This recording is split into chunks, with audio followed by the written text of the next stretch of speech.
The work that Amal Clooney has done for 15 years received just that kind of boost when she married one of Hollywood's biggest stars, George Clooney.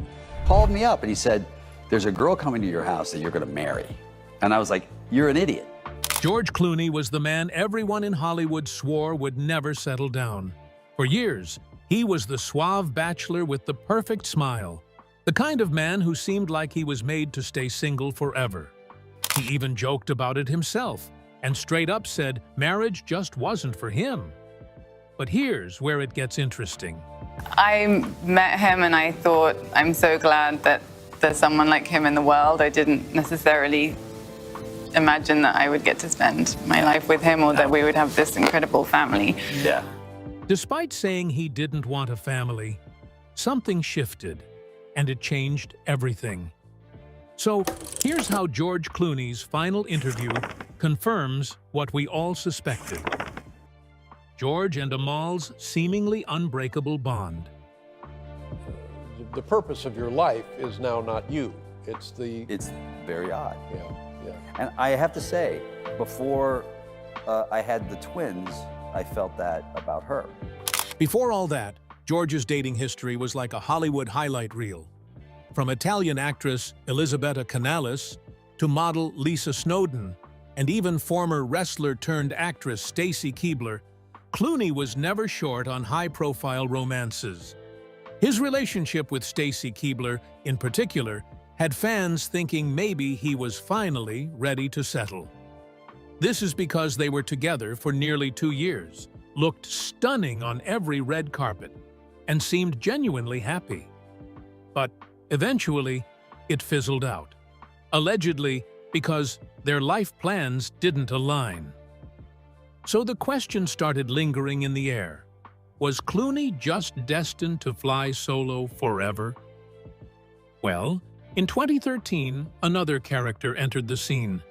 It was Amal Alamuddin, a human rights lawyer, but she didn't walk into his life through a flashy Hollywood party. Their story began in the most unexpected way. A mutual friend invited her to stay at Clooney's house in Lake Como, Italy. Clooney said the moment Amal walked through the door, he felt something different. He wasn't used to being thrown off like that, but Amal wasn't just anyone. And it didn't take long for him to realize that. Within a few months, Clooney was already planning a proposal. By April of 2014, he popped the question, and just a few months later, in September, they got married in Venice, with the entire world watching. Everyone was in awe, because the ultimate Hollywood bachelor had found his person. But here's the twist you were waiting for. Despite the fairy tale setup, whispers started circulating. Rumors of tension, distance, and something unraveling behind closed doors were all over the place.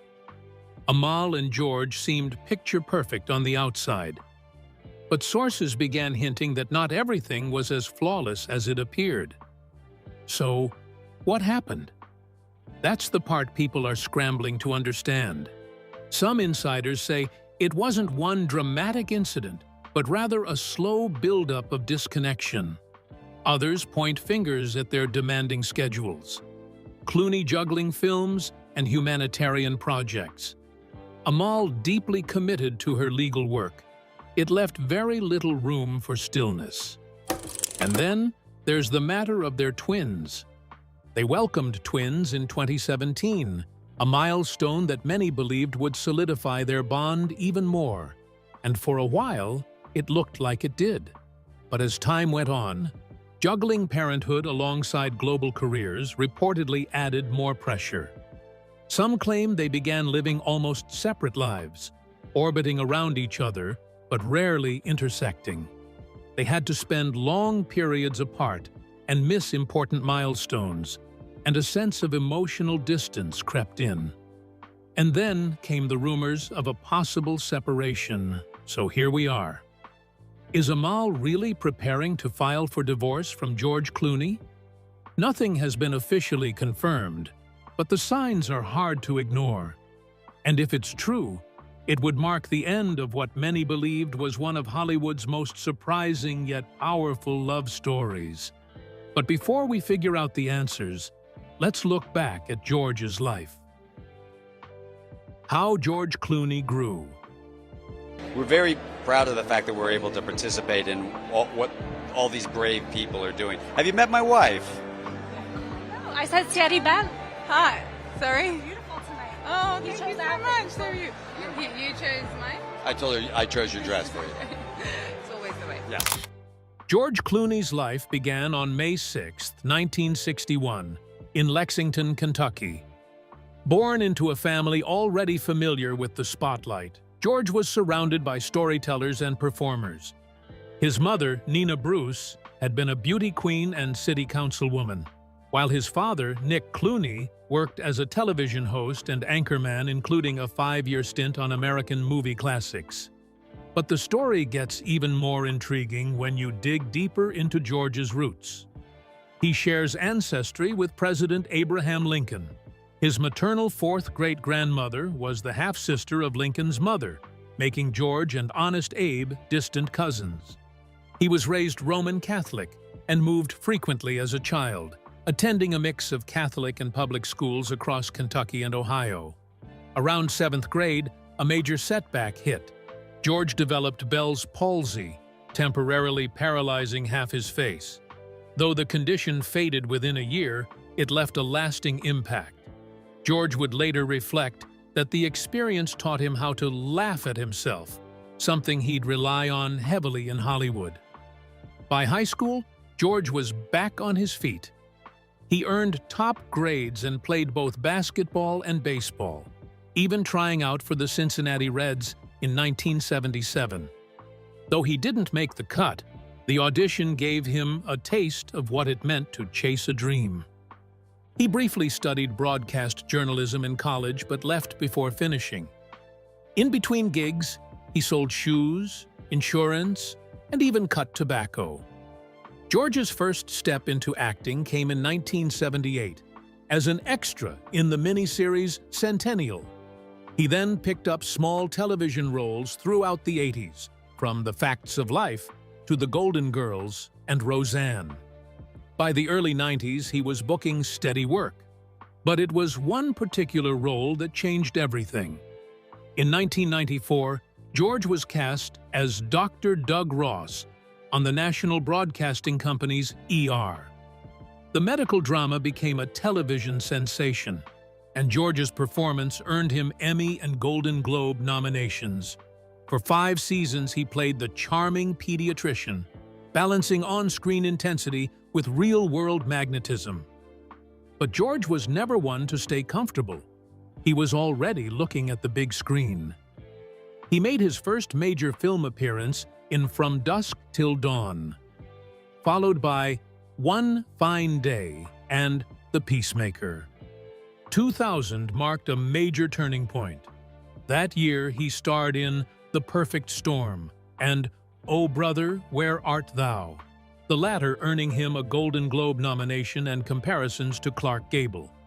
But he wasn't content to just act. George directed Confessions of a Dangerous Mind in 2002, showing he had a vision behind the camera too.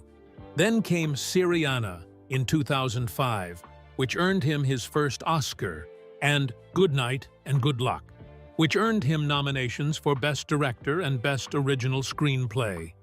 He had become the rare actor equally respected for directing and producing. In 2013, George reached another career milestone. He produced Argo, which won Best Picture at the Oscars, solidifying his reputation as a powerhouse behind the scenes. Around the same time, he co-founded Casamigos Tequila with Rande Gerber. That little side venture sold for $700 million in 2017, with the potential for $300 million more based on future performance. The next chapter was a return to directing, with mixed results. The Monuments Men, Suburbicon, and The Midnight Sky had varying degrees of success, but none dulled his reputation. He also launched Smokehouse Pictures, which began producing documentaries and political projects, including one for home box office on the Ohio State University abuse scandal. In 2022, George reunited with Julia Roberts for Ticket to Paradise, and in 2023, he reprised his role as Batman in a surprise cameo for The Flash. He then directed The Boys in the Boat, a sports drama that premiered on Christmas Day. In 2024, he re-teamed with Brad Pitt for Wolves, a thriller by John Watts, and was cast in Noah Baumbach's upcoming Netflix film, J. Kelly. Then came a long-awaited first.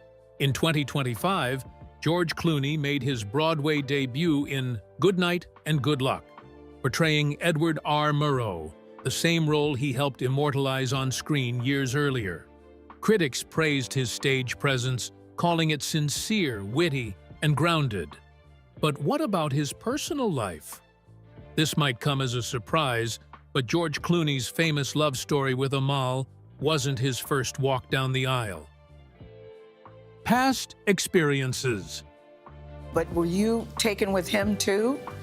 I definitely Or did you think was. he's a Hollywood movie star? I don't know. I met him and I thought, I'm so glad that there's someone like him in the world. I didn't necessarily imagine that I would get to spend my life with him or that we would have this incredible family. Yeah. So it Now we got took me by surprise. Screwed my life up, man. Now life was easy for me.